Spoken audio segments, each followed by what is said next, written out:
ಅಮ್ಮ, ಹೇಗಿದೆಯಮ್ಮ?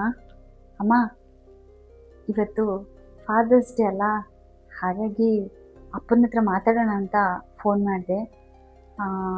ಅಪ್ಪನಿಗೆ ನನ್ನ ಮೇಲೆ ಕೋಪ ಹೋಗಿಲ್ಲ ತಾನೇ? ನೀನೇನು ಮರ್ಯಾದೆ ಕೊಡುವಂಥ ಕೆಲಸ ಮಾಡ್ಬಿಟ್ಟು ಹೋಗಿದ್ಯಾ? ಯಾರ ಜೊತೆಲೂ ಓಡೋಗಿ ಮದುವೆ ಮಾಡ್ಕೊಂಡಿದ್ಯಾ? ಇವಾಗ ಅಪ್ಪನ ಮೇಲೆ ಕೋಪ ಹೋಗಿಲ್ವಾ ಅಂದರೆ? ಸರಿ ಅಮ್ಮ, ಆಯಿತು. ಅಮ್ಮ, ಒಂದೇ ಒಂದು ಸಲ ಅಪ್ಪನ ನೋಡಬೇಕು ಅಂತ ಆಸೆ ಆಗ್ತಿದೆ. ಬರಲಾ ಮನೆಗೆ? ಬೇಡ ತಾಯಿ, ನಿನ್ನ ಜೀವನ ನಿನ್ಗೆ ಹೆಂಗೆ ಮುಖ್ಯನೋ ನನ್ನ ಗಂಡ ನನಗೆ ಮುಖ್ಯ. ಬರಬೇಡ ನಿನ್ನ ಮನೆಗೆ. ಅಮ್ಮ, ಪ್ರಪಂಚದಲ್ಲಿ ಯಾರು ಮಾಡದೇ ಇರೋ ತಪ್ಪು ನಾನೇನು ಮಾಡಿಲ್ಲ. ಆದರೂ ನನ್ನ ಗಂಡ ನನ್ನನ್ನು ಚೆನ್ನಾಗಿ ನೋಡ್ಕೊಂಡಿದ್ದಾನಲ್ಲ. ಇಷ್ಟಪಟ್ಟು ಮದುವೆ ಆದ್ವಿ, ಹಂಗಂದ್ಬಿಟ್ಟು 2 ದಿನ ಸಂಸಾರ ಮಾಡಿಬಿಟ್ಟಿಲ್ವಲ್ಲ.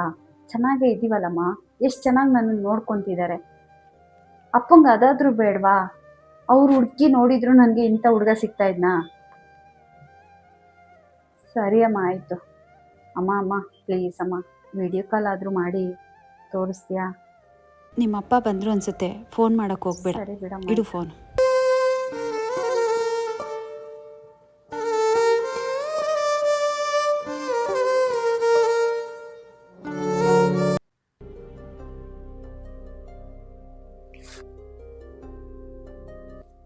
ರೀ, ಯಾಕೋ ಇವತ್ತು ಅಪ್ಪನ ನೋಡಬೇಕು ಅಂತ ಅನಿಸಿದೆ. ಹೋಗೋಣ ನಮ್ಮಮ್ಮನ ಮನೆಗೆ. ನೀವು ಬರಲ್ವಾ? ರೀ, ನೀವೇ ಕ್ಷಮೆ ಕೊಟ್ಟು ಅವ್ರನ್ನ ಮಾತಾಡ್ಸ್ಬೋದಲ್ಲ?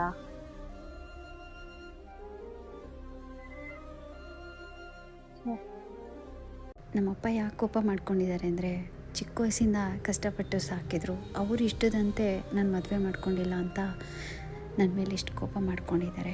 ನಾನು ಮಾಡಿರೋದು ತುಂಬ ತಪ್ಪು. ನನ್ನ ಗಂಡ ಎಷ್ಟೇ ಚೆನ್ನಾಗಿ ನಾನು ನೋಡಿಕೊಂಡ್ರು, ನಾನು ನಮ್ಮಪ್ಪ ಅಮ್ಮನಿಗೆ ಮೋಸ ಮಾಡಿಬಿಟ್ಟೆ. ನಮ್ಮಪ್ಪನ ಮರ್ಯಾದೆ ತೆಗೆದ್ಬಿಟ್ಟೆ.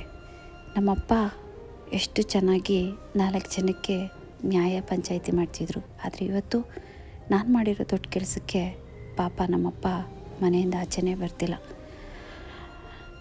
ನಾನು ಮಾಡಿರೋ ತಪ್ಪಿಗೆ ಇವತ್ತು ದೇವರು ನನಗೆ ಶಿಕ್ಷೆ ಕೊಟ್ಟಿದ್ದಾನೆ. ನನ್ನ ಹಾಗೆ ಯಾರೂ ತಪ್ಪು ಮಾಡಬೇಡಿ.